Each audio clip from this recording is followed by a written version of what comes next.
I'm Dr. Sandra Brown. I'm an ophthalmologist in North Carolina, and I have no financial conflicts of interest. I'd like to talk to you today about Shyster science, selling regenerative medicine for fun and profit. Beauty, thy name is Lilium. And now you're thinking, what does this have to do with dry eye syndrome? But stay with me, because you'll see the connection. Lilium is something that's connected to facial aesthetics and hair restoration. What do you do with it? Well, you take the regenerative potential of amniotic fluid and a microneedle, and you use the microneedle to stab the amniotic fluid into the skin of your face or whatever part of your body you would like to grow hair. Sounds painful. Who makes Lilium? Well, it's our old friend Neobiosis LLC. It's developed at the Neobiosis Research and Development Laboratory, located within the University of Florida Innovate Center Hub. And I have to point out that Neobiosis really likes to brag on its connection to Sid Martin Biotech, which is a center inside the hub at the University of Florida. What's in Lilium? We see some familiar words. It's derived from amniotic fluid, and that amniotic fluid contains extracellular vesicles. And to help everyone out, an extracellular vesicle is the same thing as an exosome. And yes, the FDA has written a specific consumer advisory regarding exosomes. And what's in an exosome? Well, naughty words. Proteins, cytokines, growth factors, things that reduce inflammation. The words biologically active, which I forgot to draw a red line under, but those are very important words and very naughty words. And if you're thinking it sounds like stimuli, I would completely agree with you. One of these things is just like the other. Let's compare. Stimuli and Lilium. Manufactured by Neobiosis? Yes, they both are. Contains amniotic fluid? Yes, both. The amniotic fluid contains exosomes or extracellular vesicles. Both. Those exosomes contain proteins? Both. And those proteins include growth factors and cytokines. And those growth factors and other proteins have anti-inflammatory effects. Check marks all the way down for both products. I think we can agree there's a very strong possibility that they are almost exactly the same thing. Now, how do you store Lilium? Lilium can be stored at minus 80 degrees centigrade, which is way colder than your freezer, for up to 2 years. For short-term storage, it can be stored at minus 20 degrees centigrade or negative 4 degrees Fahrenheit.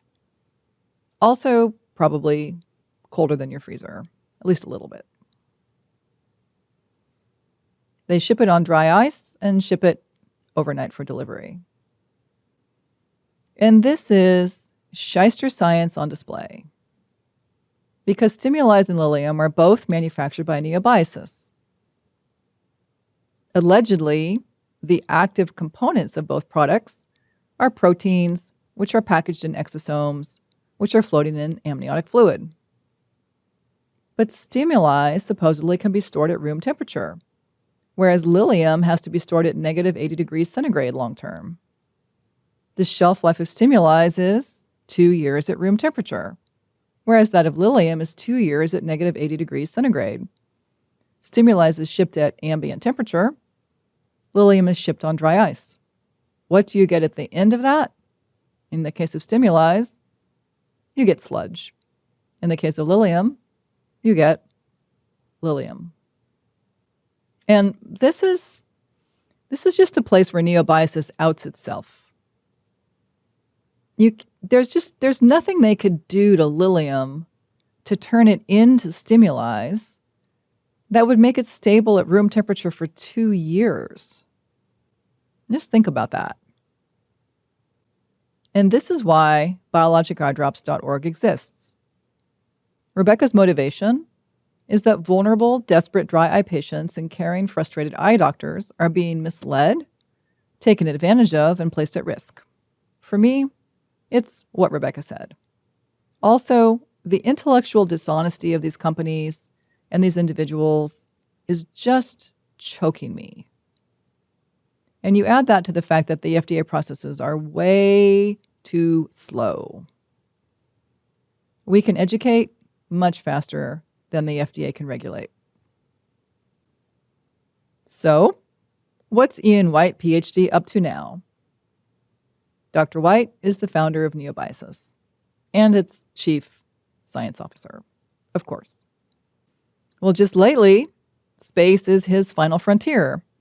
He's raising capital for something called the Space Aging Research Institute. If you think that's a little bit on the flaky end of scientific investigation, I would agree. But he does have a great new video that was posted in September of this year. In that video, he says that the products that he's developing, and he means all of them, are for use in clinical research and clinical trials. At minute 6.34 of this video, he makes the statement, "We have a very open dialogue with the FDA." I think it might go something like this. Same shit, different state. Remember that the FDA wrote a letter to Biolab Sciences and said, dispose of your unapproved, unlicensed amniotic fluid containing biologic drugs, like now. Eventually, the FDA is likely to write Neobiosis the same letter. I've got some evidence below. From the Biolab Sciences warning letter, the FDA acknowledges that they report having discontinued manufacturing stimuli. That's because Neobiosis is making it. And they want to know what Biolab Sciences is going to do to throw out all of their other amniotic fluid products.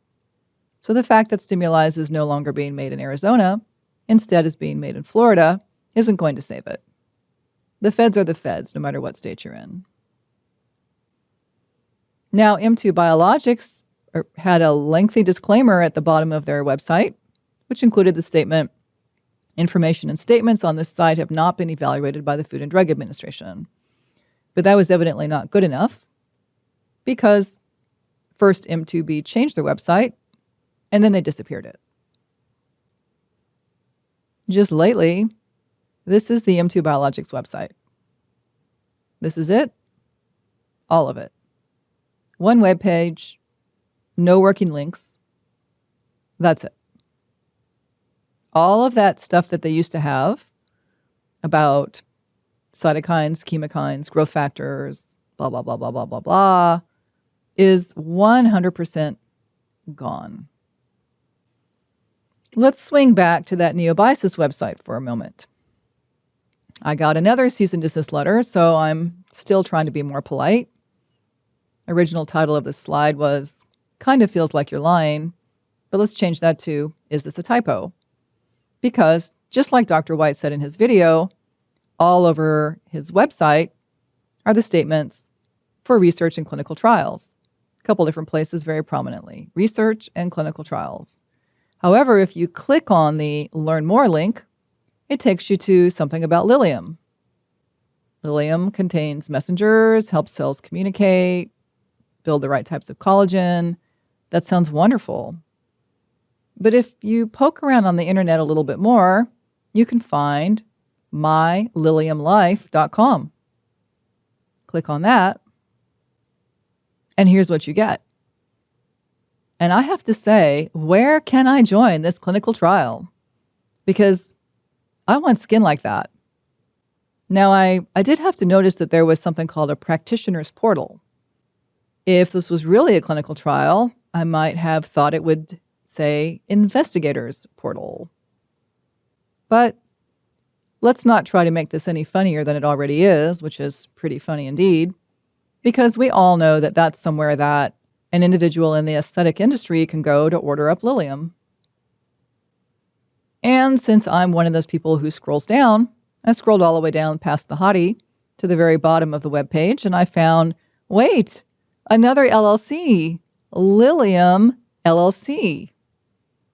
And because Rebecca's been teaching me a little something about searching for business information, I was able to discover that Neobiosis LLC is the director slash officer. Oh, okay. The president of Lilium LLC. Now, I kind of thought you had to be a human to be a president, but evidently not in Florida. So now I have to ask, are there more of you? Because we have Novanet in the McGee group making M2 biologics. We have Neobiosis hanging out inside the Sid Martin Biotech Center. And there's Lilium out there, where you can buy all of the, quote, for research and clinical trials, close quote, amniotic fluid you would like. Be smart. And in this case, I'm speaking to regenerative medicine investors and administrators at biotech incubators. Call the FDA before they call you. So Snail and I were thinking about business opportunities here. I asked, do you think I could take my MD and American accent to the European Union, raise venture capital, and manufacture and sell unapproved drugs? Snail thought it was worth a try, as long as we avoided Italy.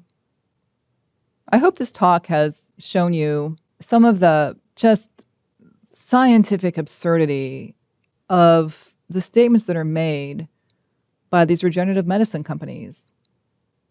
That's why I'm here. Because the scientific dishonesty is just choking me. Thank you for listening.